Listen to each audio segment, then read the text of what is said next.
Hello and welcome back to Tesla News. My name is Marian and I'm your host today, and I'm going to cover more updates regarding the price hikes in Germany and the United States, as well as the invitation letters for the event happening here in Grünheide, as well as more comments regarding the water supply.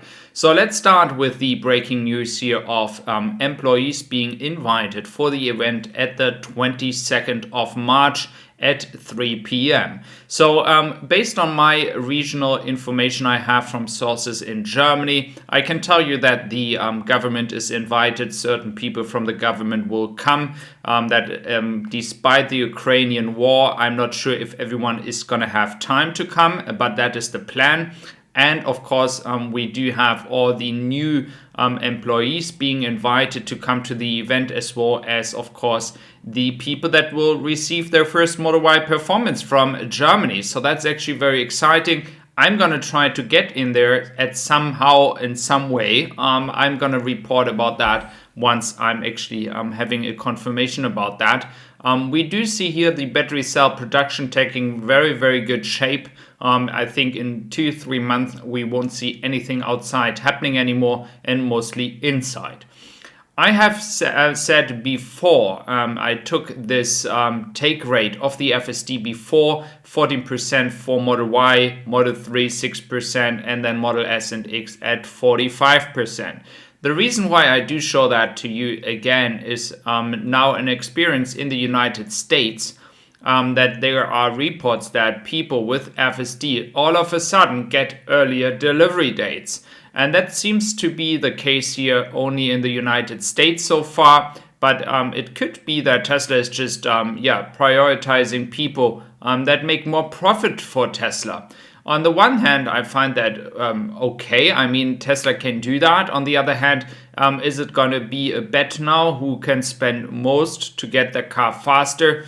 So estimated delivery time by 7 months from December to May. So it cuts a lot of time when you buy the 12,000 FSD option. Again, please do share your opinion about that. I haven't seen anything like that in Germany or Europe yet, but this is also because the FSD take rate is way bottom down there, because no one really thinks it makes any sense to take the FSD package right now, because the capabilities in Europe, in the European market, are not the same like in the United States. If you're in the United States and you do know that you can get part of the FSD beta program, and then maybe in a year you will be driving autonomously without any interaction in the car, then it could make sense to buy that package with it.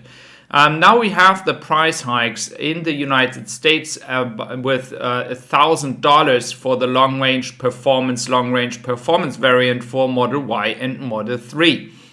Well, that's okay. I mean, I find the prices still, they are very expensive, and I think a lot of people won't be able to actually afford a Tesla Model Y or Model 3 long range.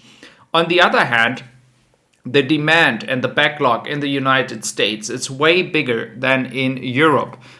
Shanghai was able to produce so fast at the current rate that the backlog, if we take Troy Tesla numbers, is way bigger in the United States than in Europe, because Shanghai is so fast in producing cars.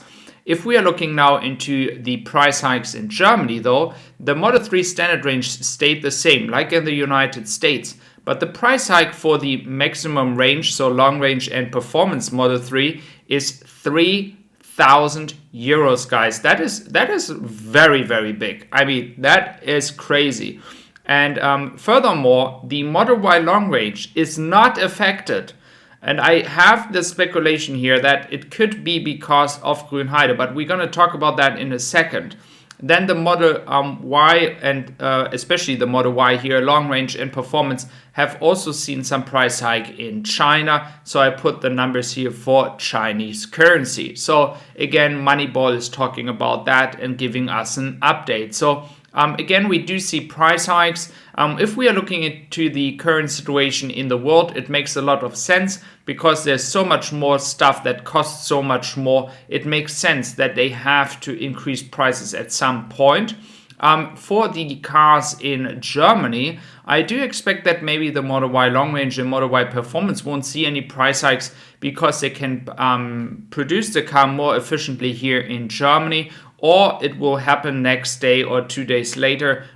Maybe we see that on the weekend. But again, no price hikes for the Model Y long range, and it looks like it is the Model Y performance here from Germany. If the Model Y long range, if you order that right now, it might come from Germany as well.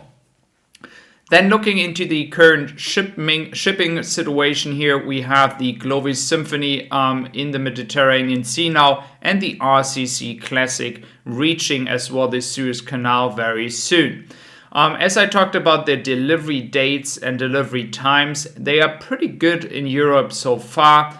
There are some people, of course, still waiting for their cars based on the standard range Model 3. I think that's the one that is taking most of the time away when it comes to wait times. But all the other versions are having pretty good wait times comparable to the United States, for example, where you have such long waiting times. And the discrepancy between website and, of course, as well, the reality is way bigger than in the United States.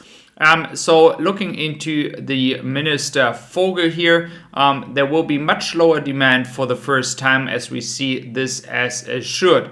So what he means by that is, of course, Tesla has to increase the production here, and the water usage is not as big in the beginning, which makes a lot of sense, guys. I mean, it's no surprise. But again, he said this entire water discussion is a ghost discussion. So again, we see a lot of media talking about it, taking their time to confuse people. It is not in any issue here. That is what I have said all the time, the entire time, since the final permit was actually granted to Tesla. And Tesla is going to start on the 22nd of March with its production. And by the end of the month, is supposed to have a production rate of 1,000 cars per week. I mean, that is 4,000 per month. That is per quarter, 12,000 cars. This really aligns with the numbers that Troy Teslak as well is mentioning in his statistics. So again, we do see that it is all moving forward and that we will finally see some cars moving out here. If the main entrance is going to be ready until then, I don't know. I have no clue. They have another 12 days. I don't think that they will get it ready. But again, I hope they will get it at some point ready. And there's supposed to be a rooftop bar as well. So thank you very much for supporting me. If you do enjoy my content, you can find me, if you're a German speaker, as well on Tessie Supply and my podcast. So thank you very much. Have a great day. Take care.